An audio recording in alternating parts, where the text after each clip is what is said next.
Mateo capítulo 9, versículos del 1 al 8. Es el evangelio que nos propone la liturgia de la palabra en el día de hoy. La reflexión la he titulado La fe en Jesús salva y sana. La fe en Jesús salva y sana. Veamos 5 momentos de este relato. El primero de ellos es que Jesús ha pasado a la otra orilla y nos señala el texto que Jesús volvió a su ciudad. Sabemos que la ciudad de Jesús donde se ha criado es Nazaret. Y también nos dicen los evangelios en otros lugares, en otros momentos, que en Nazaret fue muy pocas veces, muy pocas ocasiones cuando Jesús pudo hacer un milagro por la falta de fe de sus propios compatriotas o paisanos. Y esto, hermano, tiene que ver también con nuestra vida. En muchas ocasiones nuestra propia familia, nuestros propios amigos, nuestros paisanos no creen en nosotros. Pero aquí es algo admirable porque lo primero que encontramos, hermanos, es la fe de unos conciudadanos de Jesús. La fe de aquellos que llevan al paralítico delante de Jesús, pero también la fe del paralítico. Entonces, la primera enseñanza que el Señor nos está dejando hoy es la fe, hermanos. No podemos dejar de creer en Dios. Y creer en Dios significa también creer en la posibilidad de lo imposible. Estos hombres que llevan al paralítico en la camilla siguen creyendo que es posible que sea levantado, que sea perdonado. Y lo mismo, quien es llevado por otros, es llevado porque cree que es posible ser sanado y ser salvado. En nuestra vida, hermanos, somos todos los días tentados a perder la fe que podemos conseguir un trabajo, que Colombia puede ser un mejor país, e incluso perdemos la fe hasta en nosotros mismos, la fe en nuestra familia, y hoy en redes sociales que nos atacan, que nos dicen de todo. Cuántas veces los padres, los hermanos no creen en nosotros y nos hacen sentir que somos fracasados, que no podemos conseguir muchos de nuestros sueños y hacer realidad esos objetivos que nos hemos trazado. Por eso, el primer aspecto que nos regala el evangelio hoy es seguir creyendo, así como creyó el paralítico, como creyeron aquellos que llevaron al paralítico delante de Jesús. Porque la fe es necesaria, hermanos, para obrar milagros en nuestras vidas. Y aquí aparece el segundo momento de este relato. Jesús, viendo la fe de ellos, es decir, del paralítico y de aquellos que lo traían, le dijo: Hijo, tus pecados te quedan perdonados. Esto significa que la fe en Jesús de Nazaret, lo primero que trae a nosotros, hermanos, es salvación. Detallemos, hermanos, que Jesús le está diciendo: tus pecados te quedan perdonados. Pero si más bien no debió haberle dicho: levántate, toma tu camilla y vete. Sí, eso lo hará, pero lo hará después. Porque Jesús está reconociendo la mentalidad de la época, en donde la gente pensaba que todo enfermo estaba enfermo fruto de un castigo de Dios, porque había cometido un pecado. Jesús está reconociendo una conexión teológica entre el pecado y la enfermedad, mas no una conexión directa. Es decir, toda enfermedad en el fondo es fruto de la desobediencia primera, de la soberbia primera de nuestros primeros padres. De una u otra forma, nuestras enfermedades son consecuencia también de los pecados originales, pero no directamente la enfermedad que tiene este paralítico es porque haya cometido él un pecado. Por eso Jesús le está diciendo: tus pecados te quedan perdonados. Y esto produce un escándalo terrible en quienes los están escuchando, sobre todo aquellos que se creían la autoridad de Israel, los saduceos, los escribas, los fariseos. Y en este caso particular se refiere a los escribas. Esos escribas conocían muy bien la ley y dicen entonces: pero este hombre está cometiendo una blasfemia, porque el único que puede perdonar pecados solamente es Dios. Y con esto Jesús les dice: para que veáis que el Hijo del Hombre, que el Hijo de Dios tiene poder para perdonar pecado, yo ahora te digo: hijo, toma tu camilla, levántate y vete a tu casa. Ahora Jesús en este cuarto momento pasa del plano espiritual, del perdón de los pecados, al plano material, al plano físico, a sanar la enfermedad.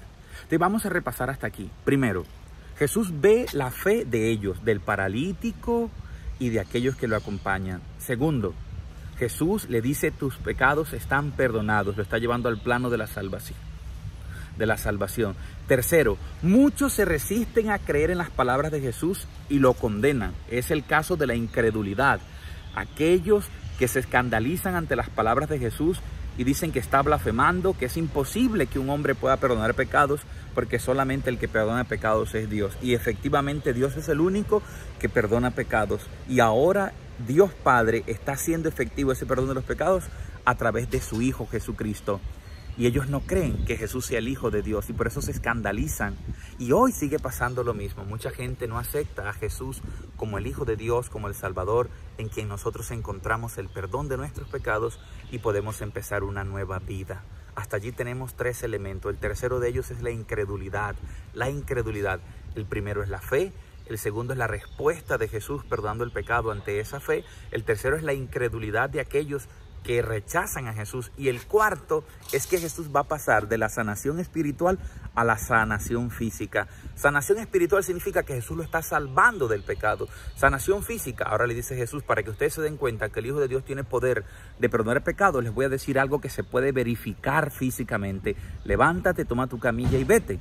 Porque decirle a este hombre, tus pecados están perdonados, no se sabe si están perdonados o no, es un acto de fe, no pueden ser verificados, pero decirle a él, toma tu camilla, levántate y vete, y que tal que este hombre no hubiese tomado la camilla, no se levantaba, Jesús hubiese quedado desacreditado totalmente, hubiese quedado como un mentiroso, como un charlatán, porque está dando una orden que el otro no la puede ejecutar, sencillamente porque la palabra de Jesús no tendría ese poder. Entonces Jesús le dice, para que ustedes se den cuenta que en verdad perdono pecados, también le voy a dar la sanación física a este hombre. Y ahí está el plano de la sanación física. Pero antes ya Jesús lo ha salvado interiormente, porque la principal enfermedad que todo ser humano lleva en su corazón es el pecado, que nos aleja de Dios, que destruye nuestra vida y que nos aleja también de los demás hermanos. El cuarto aspecto del relato de hoy, hermanos, es que Jesús pasa a la sanación física de esta persona.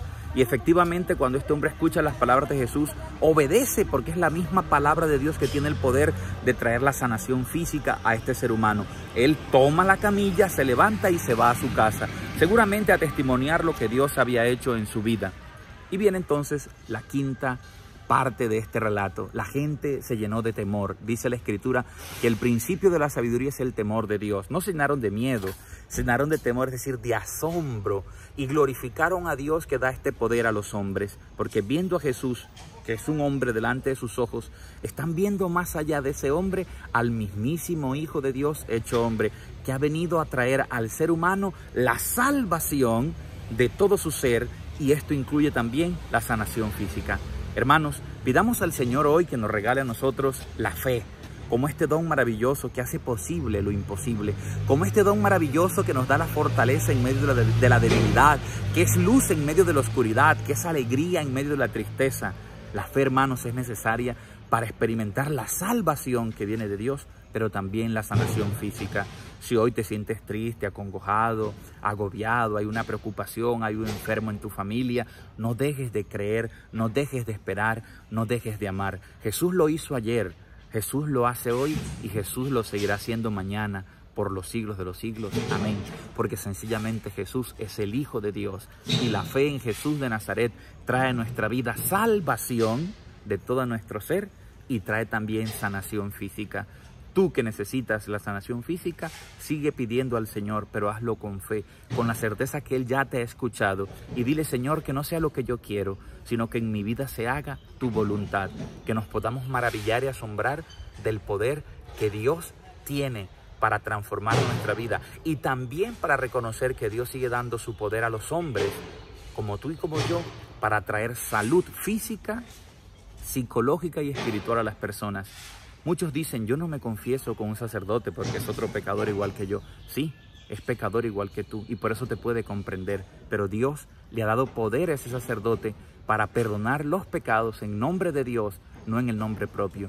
Porque allá en el Evangelio de San Juan, en el capítulo 20, del versículo 19 al 29, encontramos que Jesús resucitado sopló sobre ellos y les dijo, recibid el Espíritu Santo, a quienes perdonéis los pecados, les quedan perdonados, y a quienes se los retengáis, les quedan retenidos.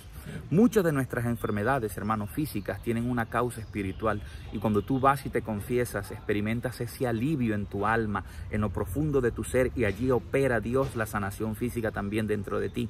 Allí empieza la sanación, la curación de todo tu ser, porque quien vive lleno de odio, de resentimiento, de rencor, sin poder perdonar, físicamente se va deteriorando, se va mermando, se va agotando. Abre tu corazón hoy a la fe y deja que Jesús salve tu ser y sane también todo lo que tú necesitas que sea sanado en tu vida. Juanca Mendoza, con Cristo la vida es una nota mucho más sabrosa, mucho más hermosa. Arrivederci. Ciao a tutti. Dios les bendiga a todos.